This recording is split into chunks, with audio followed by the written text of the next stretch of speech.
మీ అందరికీ క్రీస్తు నామములో శుభాలు వందనాలంటే దేవుని గ్రంథంలోంచి ఒక మాట మనం చూడగలిగినట్లయితే పరదేశులము యాత్రికులమై ఉన్నామని గ్రంథం మనకు సెలవిస్తుంది.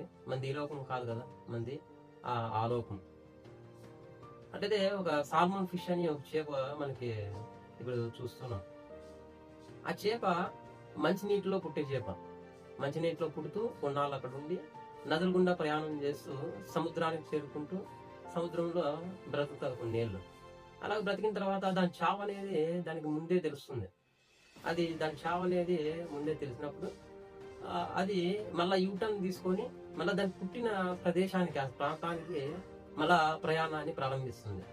ఎలాగ ప్రారంభిస్తుంది? అక్కడ పుట్టినది మళ్ళీ సముద్రంకి వచ్చిన తర్వాత మళ్ళీ వెనక్కి పోయేది సాధ్యమవుతుంది అంటే, సాల్మన్ ఫిష్ ఆ చేప అది ఎక్కడ పుట్టిందో అక్కడ ఆ నీళ్ళ యొక్క టేస్ట్ ని, దాని యొక్క స్మెల్ ని గుర్తు పెట్టుకుంటుంది.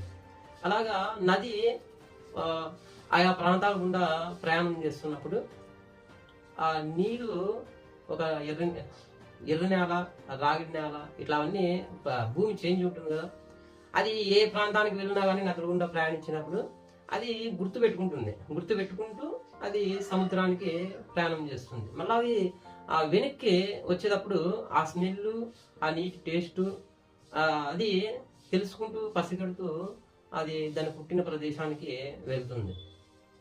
అది మళ్ళా వెనక్కి వచ్చేటప్పుడు ఎన్నో ప్రమాదాలని, ఎన్నో అపాయాలని కదా, ఎన్నో చంపడానికి వచ్చినప్పుడు అది నదికి ఎదురు, నీటి ప్రవాహానికి ఎదురు ఈది దాని పుట్టిన ప్రదేశానికి అది వెళ్తుంది.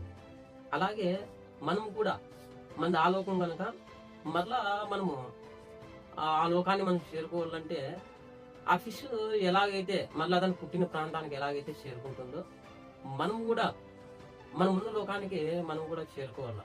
అలాగే దానికి ఆ నది గుండా ప్రయాణం చేస్తూ దాని పుట్టిన ప్రదేశానికి వచ్చేటప్పుడు ఎన్నో ఆటంకాలు, ఎన్నో అపాయాలు తప్పించుకొని ఎలాగైతే అది ప్రయాణిస్తుందో మనం కూడా ఆ లోకానికి చేరాలంటే పాపాన్ని, సాతాన్ని జయించినప్పుడు మనం వెళ్తాం.